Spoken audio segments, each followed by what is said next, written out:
Saudações a todos, sejam bem-vindos a mais um vídeo do MGF. E um vídeo que já andavam me pedindo fazer há muito tempo e com razão, porque é um vídeo sobre um dos personagens mais importantes de toda a obra, da forma como eu enxergo. O vídeo de hoje será sobre a vida, os feitos, as vitórias, as derrotas e a trajetória do homem que simboliza e personifica a casa Targaryen como um todo. Não seu fundador, mas aquele que inaugurou a sua dinastia real, aquele que inaugurou a dinastia de Westeros, a dinastia dos 7 reinos que são um só. Eu estou falando, obviamente, de Aegon Targaryen, o primeiro de seu nome, o Grande Dragão e o Conquistador. Hoje nós vamos falar tudo sobre a vida deste grande personagem, em tantos detalhes quanto é possível, considerando as informações que nós temos, tanto esparsamente nas crônicas, quanto em Fogo e Sangue, quanto no Mundo de Gelo e Fogo.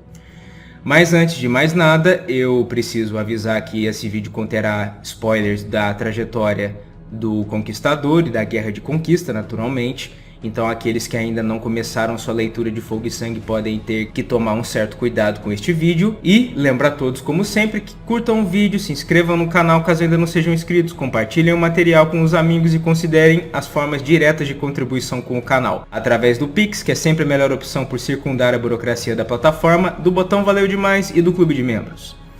Também peço a todos que deem uma olhadinha aqui embaixo nos links de produtos afiliados do canal da Amazon, na descrição. Comprando através deles, vocês estão ajudando meu trabalho sem nenhum custo adicional. Com isso dito e fora do caminho, comecemos a falar sobre a trajetória de vida de Aegon Targaryen, o Conquistador. Aegon Targaryen nasceu em Pedra do Dragão, a antiga fortaleza valyriana que sua família assumiu cerca de um século antes como sua nova sede, no ano 27 antes da conquista, como segundo dos 3 filhos de Lord Aerion Targaryen, o senhor de sua casa, com sua senhora esposa, Lady Valyna da Casa Velaryon, outra casa valyriana cujos domínios, a Ilha de Derivamarca, se encontravam próximos e que gozava de muita proximidade com a última grande casa dos dragões a restar no mundo. Aegon já contava então com uma irmã mais velha, Visenya, que nascera 2 anos antes e viria ainda a ganhar mais uma irmã, Rhaenys, que viria ao mundo 2 anos depois. Aegon eventualmente cresceria para se tornar o perfeito exemplo da excelência valyriana de que descendia. De ombros largos, braços fortes, alto e envergando os traços característicos do sangue antigo, com cabelos platinados sempre mantidos curtos e olhos purpúreos. Ele era descrito como alguém muito carismático e, ao mesmo tempo, forte em sua noção de comando, sendo decidido e imperativo sem jamais descambar para a crueldade pura e simples. Para além desses traços mais evidentes, no entanto, Aegon seria também descrito durante toda sua vida como um enigma até mesmo por aqueles mais próximos de si. Uma pessoa solitária que apenas encontrara um amigo verdadeiro em um de seus apoiadores mais próximos, Orys Baratheon. Ele era descrito também como um grande guerreiro, que era bastante versado na luta com espadas, mas que ia à batalha normalmente montado em seu dragão, e que nunca se envolvia em justas. Aegon era também tido como um homem justo, que era impiedoso com aqueles que o desafiavam, mas que, ao mesmo tempo, era magnânimo com quem se rendia, e também se acreditava que não fosse um homem muito devoto, sendo um seguidor da fé Andala dos Sete apenas por razões políticas, segundo o entendimento majoritário dos mestres, pois era indubitavelmente conveniente contar com uma ligação com a instituição mais poderosa do continente. Existe ainda a informação, altamente controvertida por nunca ter sido explicitada no material original e por apenas ter surgido em House of the Dragon, de que Aegon era também acometido pelos mesmos tipos de sonhos de dragão proféticos que outros membros de sua casa tiveram no passado e que teriam no futuro, o que o teria levado a conquistar Westeros por motivos messiânicos. Mas como essa é uma informação exclusiva da série, e vocês sabem bem que ela não é meu foco aqui, vou deixá-la de lado neste vídeo. Pouco ainda menos é conhecido sobre os anos de infância e juventude de Aegon e de suas irmãs, mas sabe-se, por exemplo, que ele e Visenya foram treinados lado a lado em armas no pátio da fortaleza, e que desde o começo, respeitando as tradições valyrianas e de sua casa, já ficara estabelecido que Aegon se casaria dentro de sua própria família, para conservar a pureza do sangue do dragão. Mas quando chegou o momento da união, Aegon se mostrou algo arrojado e diferente, escolhendo desposar não uma, mas ambas as suas irmãs, e por anos e décadas após as uniões, a crença comum de que Aegon havia se casado com Visenya por uma questão de dever, para assegurar sua linhagem, e com Rhaenys por desejo e amor, perdurou. Não se sabe ao certo quando tais casamentos se deram, mas sabe-se que, quando seu pai faleceu e Aegon foi elevado à condição de Lorde de Pedra do Dragão, ele já se encontrava casado às 2 irmãs. A ele coube, a quando de sua ascensão como Lorde, a posse da antiga espada valeriana da casa, a lâmina Blackfire, enquanto ainda antes de sua união às suas irmãs. E ele também reivindicou o domínio sobre Balerion, o último grande dragão Targaryen a sobreviver após a fuga da casa da antiga Valíria, que já era naqueles tempos uma criatura enorme e temível, sem dúvidas o maior dragão em todo o mundo conhecido, e por isso mesmo, era também um poderosíssimo símbolo de autoridade para Aegon. Em um determinado ponto, ainda durante os anos de juventude de Aegon, as cidades livres de Pentos e Tyrosh, de origem valeriana e, portanto, aparentadas aos Targaryen até certo ponto, se envolveram em uma querela com a Velha Volantis, a maior dentre todas as cidades livres de Essos, e recorreram ao Lorde de Pedra do Dragão em busca de sua intervenção naquela briga. Aegon, enxergando aí uma boa oportunidade de aumentar sua própria influência e a de sua casa no outro lado do Mar Estreito, voou com Balerion até Pentos, onde se encontrou com o príncipe da cidade e com os magísteres do corpo diretivo, para discutir os termos de sua aliança proposta. Depois, ele voou mais a sul, em direção a Lys, outra das grandes cidades livres. E uma vez lá, ele inundou uma frota de guerra volantina com o fogo de sua criatura antes mesmo que ela fosse capaz de atingir a costa da ilha em que Lys se localizava, para tentar invadir e subjugar a cidade, salvando-a no processo. Após sua vitória ali, Aegon retornou à Pedra do Dragão pouco depois. Conforme o período conhecido pela história registrada como o Século de Sangue chegava ao seu final, o interesse do Lord Aegon pelas terras de Essos diminuía, observando claramente o estado lastimável em que as cidades livres se encontravam após décadas de guerra e de disputas de fronteira. Paralelamente, no entanto, o interesse de Aegon na direção exatamente oposta, a das terras dos Sete Reinos de Westeros, crescia na mesma medida. Ao contrário do que muitos imaginam, o interesse de Aegon em Westeros não era um mero capricho de um nobre soberbo, mas sim o resultado de uma relação de longa data do Lorde com o continente. Em sua juventude, Aegon e sua irmã Visenya estiveram em Westeros, mais precisamente no Reino da Campina, onde visitaram a grande Ilha da Árvore, os domínios da Casa Redwyne e a antiga cidade de Vila Velha, onde Aegon inclusive chegou a visitar a famosa Cidadela dos Mestres, o epicentro do conhecimento erudito no continente e um dos mais respeitados centros do saber no mundo conhecido. Eles também estiveram mais a norte, na dourada cidade de Lannisporto, no Reino do Ocidente, e como resultado do impacto causado pela sua visita a essas fantásticas terras, Aegon ordenou, após seu retorno à sua fortaleza, a construção de uma grande mesa ornamentada, esculpida no exato formato do continente de Westeros, com as fronteiras, os rios, as escarpas, as montanhas, as cidades e as vilas dos reinos claramente demarcadas e pintadas sobre sua superfície, para que Aegon pudesse visualizar de forma mais fácil aquelas terras essas que ele já tinha em mente conquistar um dia. Aegon também ordenou que um alto cadeirão fosse posicionado no exato ponto em que Pedra do Dragão deveria se localizar rente ao mapa, e a partir dele, o Lorde podia ver todos os cantos do mapa sobre a mesa. Desse momento em diante, a sala onde a mesa foi construída e posicionada se tornou conhecida como o Salão da Mesa Pintada, e dizem que Aegon passou a ter aquele salão como a porção favorita de seu castelo daquele momento em diante, passando longos períodos de admiração e contemplação das fronteiras ali representadas, sempre sonhando com um dia que ele tornaria aqueles 7 reinos em apenas um só, sob seu governo. Contudo, Aegon precisaria antes de mais nada de um chamado casus belli, um motivo justo para iniciar a guerra que ambicionava, pois não desejava ser visto por aqueles que ele teria de tomar como seus futuros súditos como um tirano sanguinário que incendiava suas terras em nome do mero orgulho e da sede de poder. E tal pretexto que o Lorde ansiava viria em breve, quando o Rei da Tempestade, Argilac Durrandon, enviou à Pedra do Dragão uma mensagem, propondo a Aegon uma união entre si mesmo e sua única filha, Argela, aparentemente ignorando o fato de que Aegon já era então casado, ou então não enxergando nenhum problema em sua filha adentrar a relação poligâmica do Lorde. Argilac oferecia a Aegon como forma de dote todas as terras a leste do Lago Olho de Deus, desde a torrente da Água Negra até o Tridente, algo que a princípio parecia ser generoso da parte do monarca, até pararmos para considerar o fato de que aquelas terras, naquele presente momento, não se encontravam em seu poder, e sim sob o governo de Harry Negro Hora, o rei das ilhas e dos rios, que as havia tomado de Argilac em uma de suas muitas guerras fronteiriças, e que por isso Aegon teria que reconquistar por conta própria antes de assumir. Aegon recusou a oferta de qualquer maneira, afirmando que não tinha nenhuma necessidade de uma terceira esposa, e ao invés disso, enviou a Argilac uma contraproposta, oferecendo seu bom amigo, braço direito e, segundo rumores, seu irmão ilegítimo Orys Baratheon como possível novo marido para Argilac, em troca das terras propostas pelo rei. A resposta de Argilac à contraproposta de Aegon foi algo desmedida e com toda certeza brutal. Ele enviou de volta à Pedra do Dragão uma caixa contendo as mãos decepadas do enviado do Targaryen, e junto a elas, um bilhete que dizia simplesmente: "Essas são as únicas mãos que terás de mim." Diante daquela afronta à sua honra, com Argilac tendo mutilado um de seus servos, Aegon conclamou seus vassalos e seus conselheiros em sua fortaleza para discutir o que deveria ser feito em resposta. Após decorridos 6 dias de deliberações, uma resposta finalmente foi encontrada para a questão. Aegon enviou corvos para todos os cantos dos 7 reinos, não apenas para Argilac, mas para todos os grandes reis e senhores da terra, anunciando a todos sua pretensão de ser não apenas o Lorde ou Rei de uma ou outra terra, mas sim de todo o continente. A casa Targaryen iria à guerra, e a sorte estava lançada. A guerra pela conquista do Poente finalmente estava prestes a começar.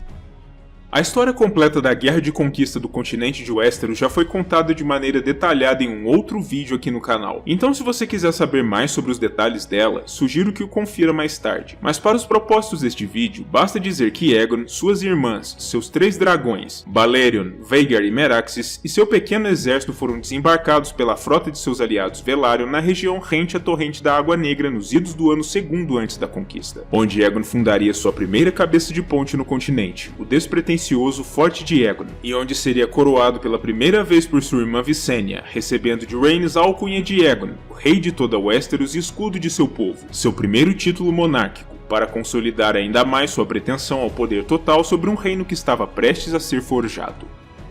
A guerra durou até os idos do ano 1º, quando Aegon foi novamente coroado, dessa vez diante do Septo Estrelado, em Vila Velha, pelo próprio Alto Septão da Fé dos Sete, e recebeu os títulos pelos quais ele e todos os seus sucessores ao longo dos séculos ficariam conhecidos: Rei dos Ândalos, dos Rhoynares e dos Primeiros Homens, Senhor dos 7 Reinos de Westeros e Protetor do Território. A coroa com a qual Aegon foi ornado era um simples círculo de aço valeriano escuro cravejado por diversos grandes rubis cortados em formato quadrado, que irradiavam contra a luz do sol, representando as cores do estandarte de sua casa. Esse dia da coroação foi escolhido como o marco zero do reinado de Aegon e de toda a monarquia em seu novo reino, e ao invés de optar por permanecer ali na grande cidade antiga ou por retornar e governar a partir de seu assento em Pedra do Dragão, o agora chamado Conquistador escolheu seu diminuto forte de madeira, construído sobre a mais alta das 3 colinas que dominavam a região na qual havia desembarcado, como sua nova sede real, de onde governaria a partir de então. Além disso, Aegon ordenou também que as espadas de centenas de seus inimigos caídos e derrotados durante a Guerra de Conquista fossem reunidas e levadas de volta consigo até o forte, onde foram derretidas juntas pelo fogo negro de Balerion, e então foram reforjadas em uma enorme, irregular e algo sinistra grande cadeira, que muito se assemelhava ao cadeirão alto que ele havia usado para contemplar o mapa de Westeros no Salão da Mesa Pintada antes de se lançar à conquista, e que ficaria conhecido como Trono de Ferro, sendo um dos grandes símbolos de sua nova dinastia, juntamente com sua própria coroa e com sua espada Blackfyre. Alguns dos primeiros atos de Aegon em nome da governança de seu novo reino foram os de determinar a criação do que ele chamou de Pequeno Conselho, um corpo diretivo e de aconselhamento muito semelhante à assembleia que ele havia reunido em Pedra do Dragão antes de iniciar sua guerra, formado apenas pelos mais distintos e valorosos homens de seu círculo íntimo, e do cargo de mão do rei, que seria ocupado sempre pelo seu braço direito, e seria em essência a segunda pessoa mais poderosa dentro de seu reino, encarregada de governar os assuntos do dia a dia da corte e da monarquia quando o rei estivesse ocupado na guerra, em progressos reais, muito adoentado, cansado ou indisposto de alguma outra maneira, e escolheu como primeiro para ocupar esse importantíssimo cargo seu bom Orys Baratheon, que agora o ajudaria na tarefa de administrar e estabelecer as bases sólidas do novo reino que haviam forjado juntos em batalha. A primeira lei proclamada por Aegon diretamente foi a chamada Paz do Rei, uma determinação que proibia terminantemente qualquer tipo de conflito nos 7 reinos unificados sem a expressa autorização do Trono de Ferro, ou seja, que essencialmente tirava dos lordes e antigos reis uma de suas prerrogativas mais antigas, de que vinham lançando mão com frequência até então, a de partirem para a guerra diante da menor provocação ou pelo menor pretexto que fosse. Aegon criou essa lei para garantir a estabilidade de seus domínios, e para evitar ao mesmo tempo que qualquer grupo ou indivíduo sob seu domínio consolidasse seu poder através das vias da guerra, o que poderia vir a ser um problema quando tal pessoa ou grupo se tornasse poderoso o suficiente para até mesmo tentar desafiá-lo. A punição determinada pelo rei para quem quer que violasse sua paz era a pena capital. Ao mesmo tempo, Aegon agiu de maneira magnânima para contrabalançar as atitudes mais duras que tinha que tomar como governante do continente unificado, permitindo aos lordes de seu reino que mantivessem não apenas seus domínios, mas também seus costumes e leis antigas, desde que estes não entrassem em conflito direto com aquilo que ele próprio havia determinado. Aegon permitiu, por exemplo, que os lordes sob seu reinado mantivessem tanto os antigos direitos à cova e à forca, ou seja, o direito de exercer a justiça, mesmo ao nível capital, em seu nome, quanto o direito do senhor à primeira noite, um antigo costume controverso, mas que ainda assim era algo popular com alguns senhores mais tradicionais. Era também costume do conquistador não viajar para seus progressos reais de maneira cega, por assim dizer. Ele sempre viajava na companhia de 6 mestres, cada um dos quais bem versado nos costumes e leis específicos de um dos antigos reinos que haviam sido conquistados por ele. Vale lembrar que, naquele momento, Dorne ainda permanecia independente e desafiadora. Sempre que o rei precisava de alguma informação específica sobre o local em que se encontrava, ele se consultava com o mestre correspondente para reduzir ao mínimo as possibilidades de erro e para tomar sempre as decisões mais bem fundamentadas e informadas, baseadas na tradição e na história das terras em que se encontravam. Uma outra parte importante do início do reinado de Aegon, mas que na realidade marcaria todo o decorrer de sua administração, era a palavra de ordem de qualquer novo monarca, ainda mais um que governava terras que eram antes independentes entre si: a consolidação.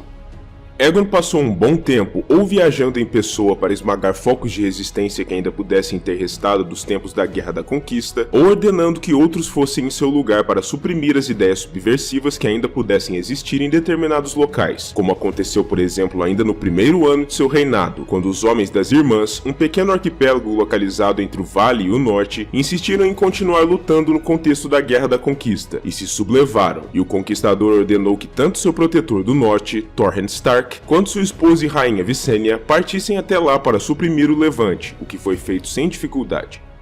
No ano segundo, Aegon virou sua atenção às Ilhas de Ferro, onde os nascidos no Ferro, se vendo de repente sem um líder forte após a morte de Harren Negro, haviam passado os 2 anos anteriores lutando entre si em nome do poder.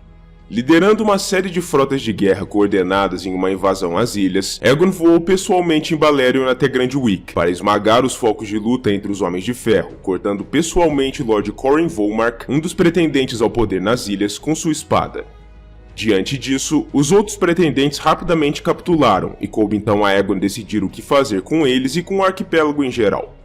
O conquistador ignorou sumariamente as sugestões de seus subordinados que vieram consigo suprimindo as lutas, de que os Homens de Ferro deveriam ser feitos vassalos dos Homens dos Rios ou do Ocidente, ou que deveriam mesmo ser obliterados por completo com fogo de dragão, por serem historicamente um problema para o continente, e ao invés disso, ele permitiu aos ilhéus que escolhessem entre si mesmos quem os lideraria dali em diante, e o homem escolhido pela maioria foi Lord Vickon, da casa Greyjoy de Pike, a quem Aegon nomeou como seu primeiro Lorde das Ilhas de Ferro.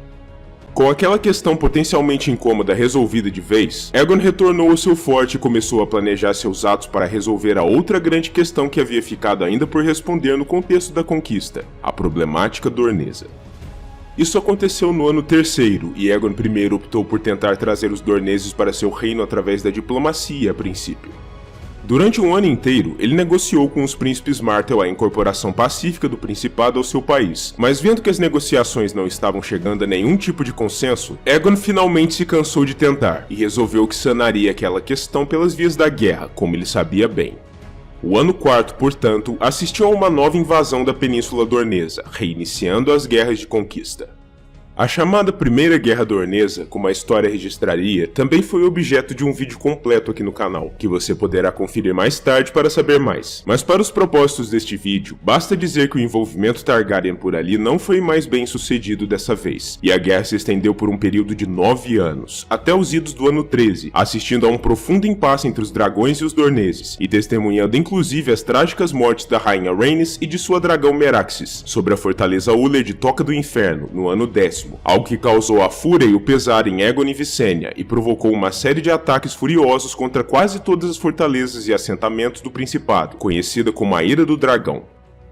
Mesmo diante de tal animosidade, os dorneses resistiram e nos idos do ano 13, os esforços de tentativa de subjugar o Principado foram finalmente cancelados por parte de Aegon, após uma visita diplomática da filha do príncipe Nymor Martell de Dorne, a princesa Deria, na qual ela trazia consigo a cabeça decepada de Meraxes como um penhor de paz e uma carta escrita de próprio punho por seu pai.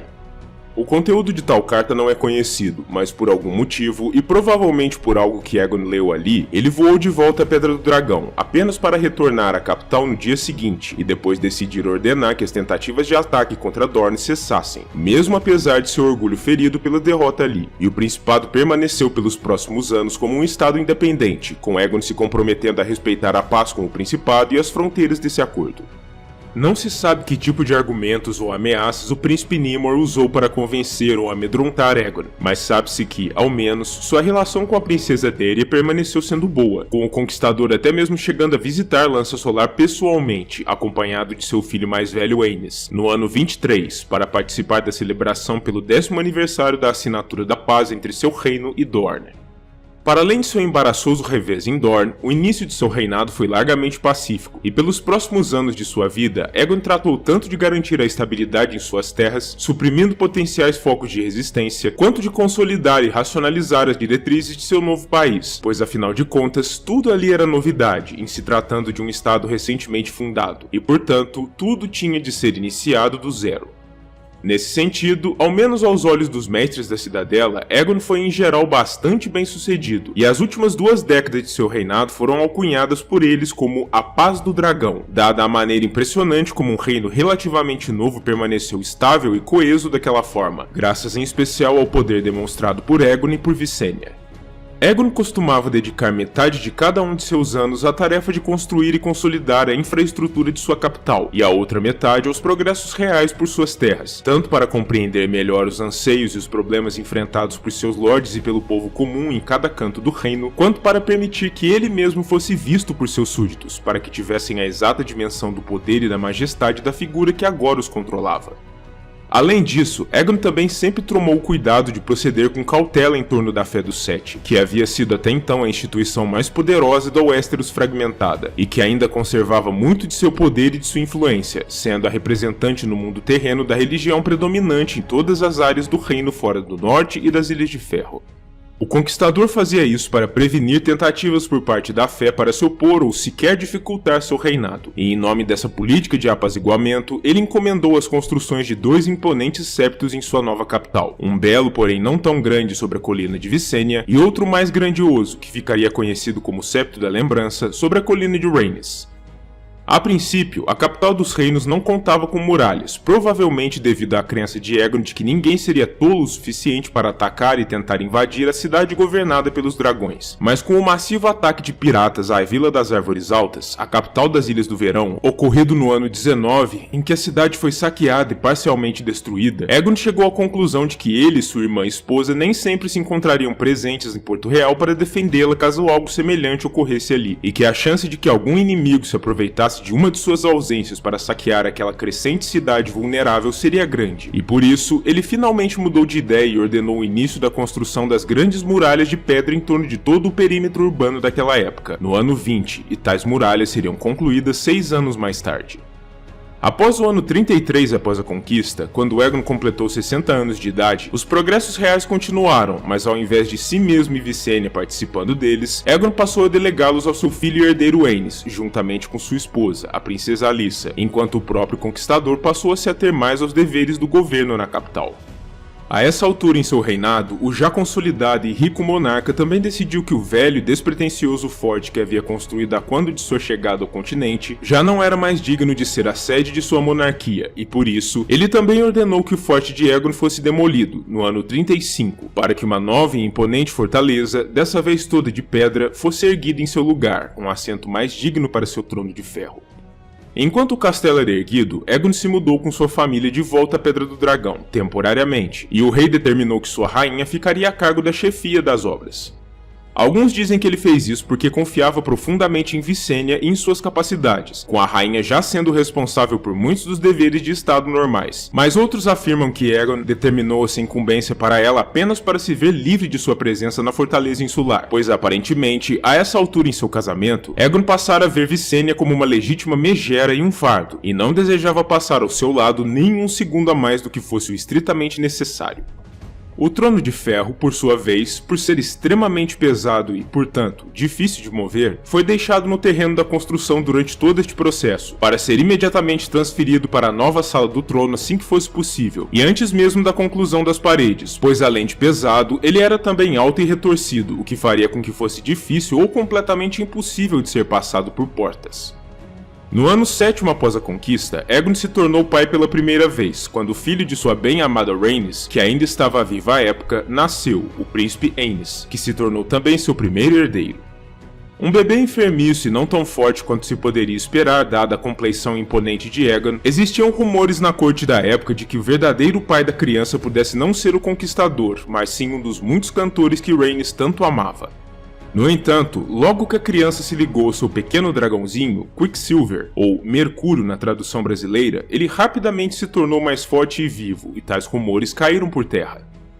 No entanto, a morte da mãe no ano 10º arruinou a saúde do pequeno Aenys, e Aegon, desesperado àquela altura, por não ter tido de Visenya nenhum filho ainda, chegou a considerar seriamente a possibilidade de voltar atrás naquela decisão que tinha tomado anos antes, diante da proposta de Argilac Durrandon, e tomar sim uma terceira esposa, pois existiam rumores de que Visenya pudesse até mesmo ser estéril, e Aenys poderia perfeitamente acabar definhando até morrer, o que deixaria o reino unificado sem um herdeiro na linha de sucessão, um golpe mortífero para um estado que ainda estava em sua infância. Embora Aegon fosse famoso por não exprimir tais pensamentos em voz alta, os lordes e cavaleiros na sua corte não eram tolos e começaram a fazer circular por Porto Real suas filhas solteiras em idade adequada para o casamento, apenas para que o rei soubesse de sua existência e de sua disponibilidade. Contudo, essa incômoda questão finalmente se resolveu no ano 12 após a conquista, quando Visenya deu à luz seu primeiro filho, o príncipe Maegor, um rapaz que gozava de boa saúde, colocando um fim às preocupações sobre a linha sucessória. Aegon tratou então de investir na formação e na educação de Aenys, que ainda era seu herdeiro, criando-o em Porto Real e depois em Pedra do Dragão enquanto a nova fortaleza era construída, levando-o em seus progressos pelo reino e até mesmo permitindo que o garoto treinasse com sua espada, muito embora já fosse claro àquela altura que ele não era um tipo muito marcial.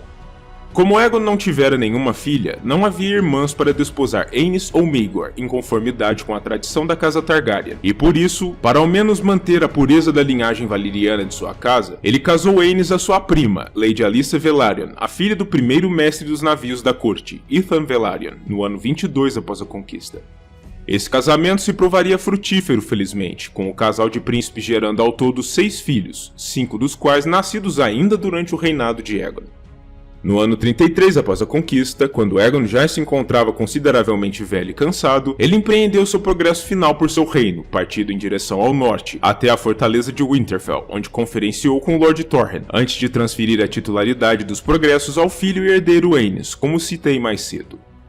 Finalmente, no ano 37 após a conquista, quando Aegon contava com 64 anos de idade e ainda se encontrava em Pedra do Dragão, contando a 2 de seus netos, Aegon e Viserys, sobre sua conquista de Westeros no Salão da Mesa Pintada, a morte finalmente lhe alcançou. Ele faleceu daquilo que nós chamaríamos hoje em dia em nosso mundo real de um acidente vascular cerebral, um AVC, embora o povo de Westeros naturalmente não compreendesse tal condição, falecendo em relativa paz após uma vida inteira dedicada à guerra, às aventuras e à conquista.